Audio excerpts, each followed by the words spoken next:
আসসালামু আলাইকুম সবাইকে। গতকাল রাত থেকে আমি এবং আমার ছেলে অসুস্থ। সকালবেলা যখন মাদ্রাসায় যাই, সকালে যে ঠান্ডা বাতাসটা ওটা আমাদের জন্য বেশ ক্ষতিকর হয়ে যাচ্ছে। কিন্তু কিছু করার নাই।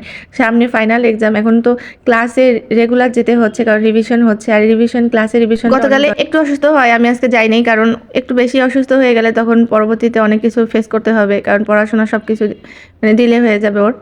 তো আমি হচ্ছে আজকে গাছে পানি দিচ্ছিলাম। একদম পচা যে পানিগুলো ছিল, যে একদম মাছের আঁশটা থেকে শুরু করে রক্ত পানি যত কিছু ছিল ওগুলো একসাথে আমরা 2-4 দিন পচিয়ে তারপরে গাছের গোড়ায় দেই। আমার ছেলে সেদিন আমার সাথে রান্না করতে এইসব জিনিস নিয়ে আসছিল, এগুলো এখন ধুয়ে বাসায় নিয়ে যাব। আর এর ফাঁকে আপা সুন্দর করে ছাদটা ঝাড়ু দিয়েছে। আজকে আমাদের দুপুরের রান্না ছিল, তাই আপাকে বলেছে আজকে ছাদটা পরিষ্কার করব। আর এদিকে ছাদের যত ওই যে চেয়ার টেয়ার ছিল এগুলোতে এখন রোদ্রে বসতে হবে, তাই এগুলোকে একটু ধুয়ে টুয়ে পরিষ্কার করে দিলাম। যেদিন ছাদটা ঝাড়ু দেওয়া হয় সেদিন আমার কাছে ভীষণ ভালো লাগে, মনে হয় আর কিছুক্ষণ বসি, কিন্তু বাসায় তো কাজ থাকে, তারপরে তো ফিরে আসতে হয়। এটা হচ্ছে গতকালকের ব্লগ, যেদিন আমি ছেলেকে নিয়ে মাদ্রাসা থেকে আসছি এবং ওই দিনই সে রাত্রে অসুস্থ হয়ে যায়। তো ওই সময়টা আমি একটু ফাস্টফুডের দোকানে যাই, সেখানে একটা বানানো কেকগুলো থাকে, সেখান থেকে কেক কিনি। কারণ আমার মেয়ের জন্মদিন ছিল আর ওর জন্মদিনটা আমাদের জন্য খুব স্পেশাল। তো আমরা যখন বাসায় আসি এসে দেখি কি আমার হাজব্যান্ড অলরেডি পাকে দিয়ে একটু চিকেন টিকেন আনিয়ে নিয়েছে। কারণ এখন যদি মানে আমি আসতে আসতে দেরি হয়ে যায় আর তখন বাজার থেকে এনে রান্না করতে দেরি হয়ে যাবে, এই জন্য মামা আগে ভাগে এসে সুন্দর কাটাকাটি শুরু করে দিয়েছে। দেখে বেশ ভালোই লাগছিল। আর আমার মেয়ে হচ্ছে চিকেন পছন্দ করে, যত আইটেমই থাকুক না কেন গোশের, কিন্তু ওর হচ্ছে চিকেনের আইটেমটা ভীষণ পছন্দ। তাই ওর বার্থডে উপলক্ষে আমরা চিকেনেরই আইটেম করেছি।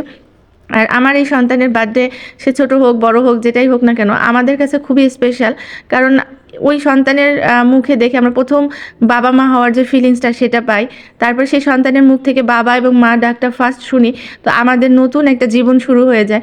এজন্য আমাদের জন্য সে অনেক বেশি স্পেশাল। আর আমি অনেক অল্প বয়সে বাচ্চার মা হওয়াতে যে মায়ের যে একটা দায়িত্ব, এটা আমি খুব ভালোভাবে পালন করতে পারি না, কিন্তু আমার মেয়ে সব কিছুর সাথে মানিয়ে নিয়ে আমার সাথে সুন্দরভাবে চলেছে এবং সেগুলোর সাথে ফেস করে সে একটু একটু করে সে বড় হয়েছে। সে 1 পা 2 পা করে হেঁটে হেঁটে এগিয়ে গিয়েছে, সাথে আমি মা আর একটু করে বড় হতে থাকি।